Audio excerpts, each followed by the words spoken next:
नमस्कार दोस्तों, मेरा नाम कपिल सिक्का है। स्वागत है आपका study I Q education platform पे। आज जुडिशरी की सीरीज में हम करने जा रहे हैं चिलिंग इफेक्ट डॉक्ट्राइन के बारे में और इसका रिलेशन देखेंगे आर्टिकल 19(1)(a) से, freedom of speech and expression से कैसे ये रिलेटेड है। अगर आप जुडिशरी के एग्जाम्स की प्रिपरेशन कर रहे हैं तो इसके प्रोग्राम्स हमारे पास अवेलेबल हैं।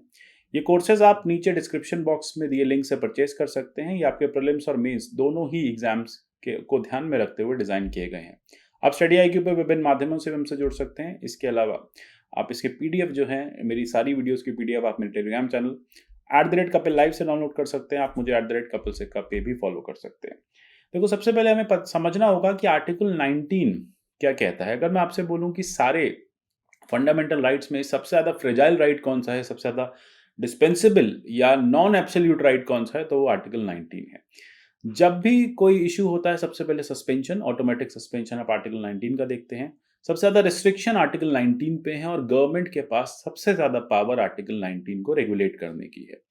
इसी के साथ अगर आप अपने कॉन्स्टिट्यूशन के को पढ़ें या बेयर एक्ट के आर्टिकल 19 को पढ़ें, तो वहां क्लियर मेंशन है कि protection of certain rights regarding freedom of speech etcetera, all citizens have right. ठीक है, सारे सिटीजन्स के पास राइट है। Freedom of speech and expression, assemble peacefully without arms, cooperative societies बनाना, to move freely throughout the territory of India, to reside in any part of the country, and उसके बाद right to property अब हटा दिया गया है। Practice any profession और carry on any occupation. हम यहाँ पे बात करेंगे आर्टिकल 19(1)(a) की, जो बात करता है freedom of speech and expression की। कैसे एक chilling effect doctrine freedom of speech and expression को रोकता है, ये आज हम देखेंगे। अब अगर मैं आपसे बात कहूं रेस्ट्रिक्शंस की, आर्टिकल 19(2) में क्लियर मेंशन है कि सरकार जो है वो आपके राइट्स ले सकती है। 19(1)(a) में या 19(1) में दिए सारे राइट्स को वो ले सकती है, और उन राइट्स को लेने के लिए उसके पास कुछ रिस्ट्रिक्शंस के ऑर्डर हैं, कुछ रिस्ट्रिक्शंस के मैकेनिज्म हैं। वो क्या क्या हैं? जैसे सॉवरेनिटी इंटीग्रिटी ऑफ इंडिया की हम बात करें, सिक्योरिटी ऑफ स्टेट की बात करें, फ्रेंडली रिलेशंस की बात करें, पब्लिक ऑर्डर की बात करें, मोरालिटी डिसेंसी की बात करें, डिफेमेशन इंसाइटमेंट की बात करें, तो इन सब के चलते ये राइट्स जो हैं वो लिए जा सकते हैं। अब यहां पे टर्म है रेस्ट्रिक्शन, कि सरकार जो है वो रिस्ट्रिक्ट कर सकती है आपके इन राइट्स को।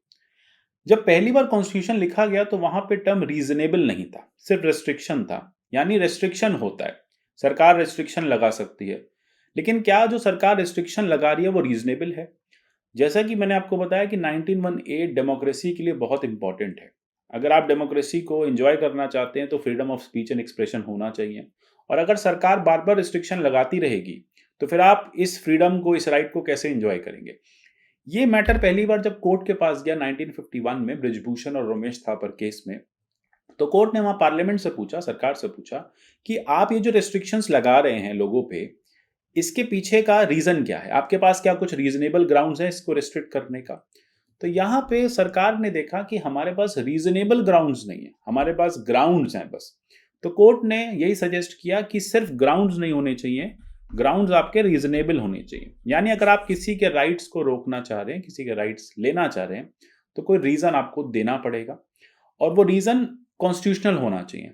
तो इसी के साथ फर्स्ट अमेंडमेंट के साथ एक टर्म जोड़ दिया गया, रीजनेबल रेस्ट्रिक्शन। सिर्फ रेस्ट्रिक्शन नहीं, रीजनेबल रेस्ट्रिक्शन तो कोई भी लगा सकता है, रिस्ट्रिक्शन मैं भी आप पे लगा सकता हूं, लेकिन क्या वो रिस्ट्रिक्शन ठीक है या नहीं है, ये कौन डिसाइड करेगा?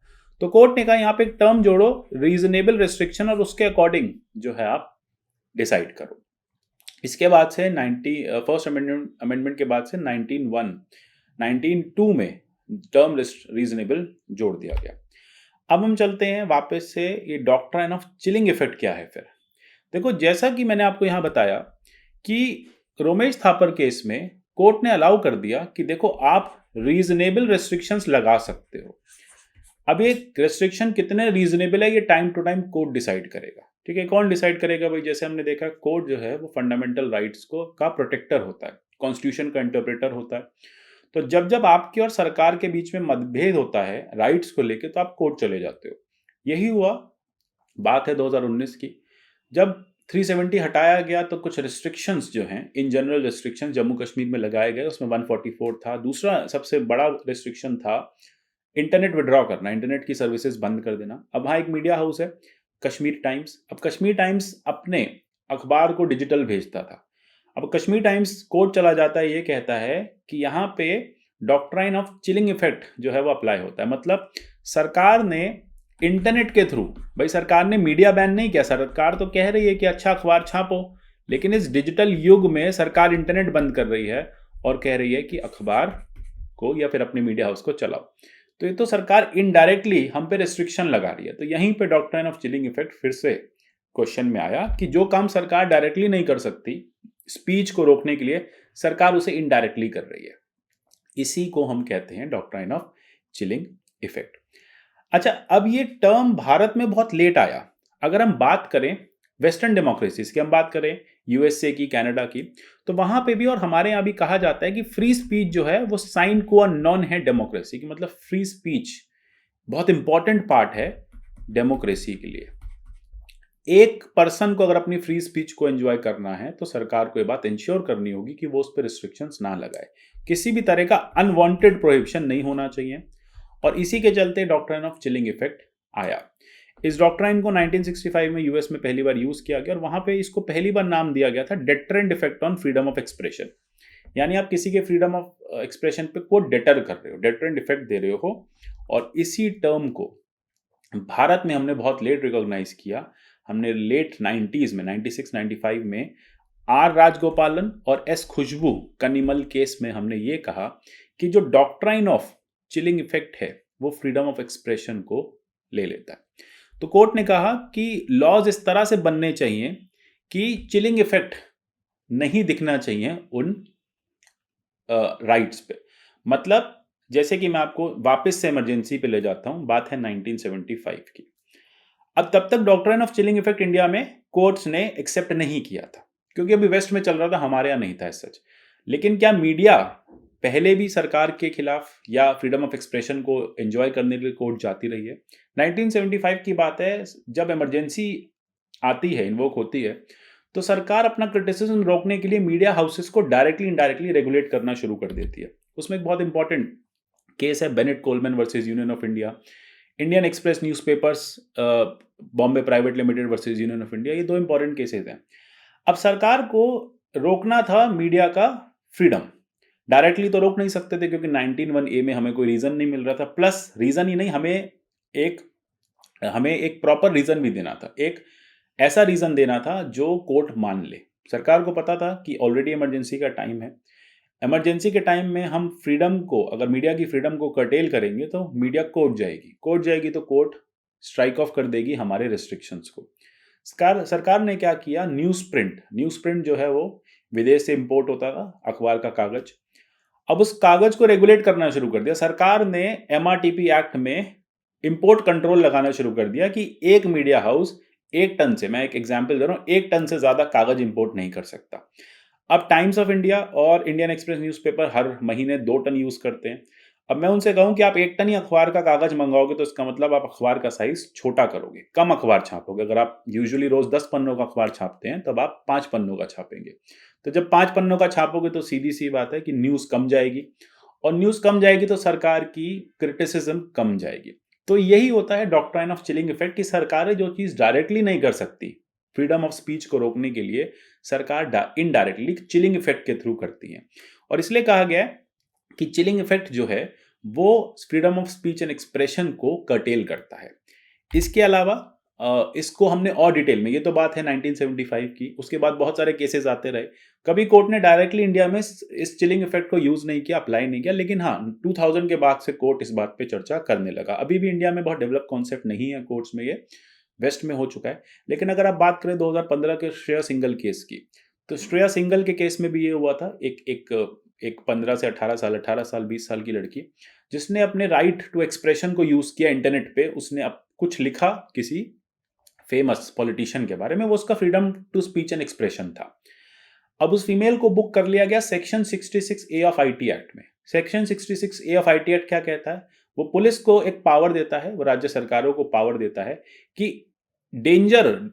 इमीडिएट डेंजर को बचाने के लिए, एक पब्लिक ऑर्डर को बचाने के लिए, ठीक है, आप किसी को भी अरेस्ट कर सकते हैं इंटरनेट के मिसयूज पे।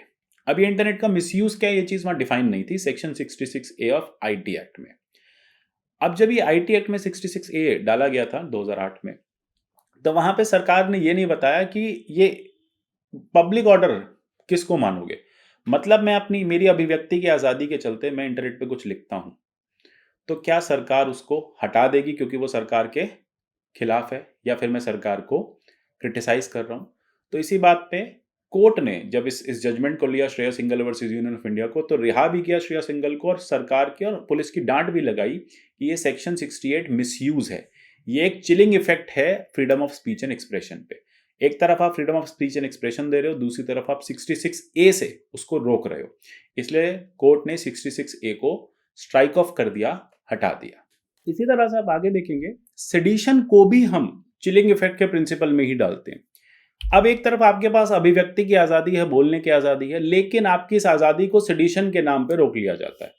अब सेक्शन 124A हमने एक पहले भी वीडियो में डिस्कस किया है बहुत डिटेल में। 124A क्या कहता है? ये कहता है कि कोई भी अपनी स्पीच से, अपने एक्शन से सरकार के खिलाफ किसी को भड़काने की कोशिश करे, लॉ एंड ऑर्डर को खराब करने की कोशिश करे, तो उसको अरेस्ट कर लो। कई बार ऐसा हुआ कि कोई भी पर्सन गवर्नमेंट को क्रिटिसाइज करता है, गवर्नमेंट की पॉलिसीज को क्रिटिसाइज करता है, तो उसको सेडिशन में चार्ज कर लिया जाता है। तो एक तरफ तो आर्टिकल 19(1) ये कहता है कि आपके पास अभिव्यक्ति की आज़ादी है, आपके पास फ्रीडम है स्पीच का, लेकिन सेडिशन ये कहता है कि नहीं नहीं, सरकार को क्रिटिसाइज मत करो। इस तरह से मिसयूज किया जा रहा है। सेडिशन ऐसा कहता नहीं है, लेकिन सरकारें सेडिशन के लॉ को मिसयूज कर रही हैं। तो वहीं पे डॉक्ट्रिन ऑफ चिलिंग इफेक्ट यहीं पे आगे आ जाता है, और ये कहता है कि सरकारें जब आपकी डायरेक्टली आवाज़ नहीं दबा पाती, तो फिर वो इस चिलिंग इफेक्ट से आपकी आवाज़ को दबाती हैं। तो आशा करता हूँ टॉपिक आपको समझ में आया होगा। इसी तरह के और टॉपिक्स हम लाते रहेंगे। रहिए हमारे साथ, इस चैनल को सब्सक्राइब करके रखिए, वीडियोस को लाइक कीजिए। मिलते हैं अगले सेशन में, तब तक के लिए goodbye, take care and God bless you all.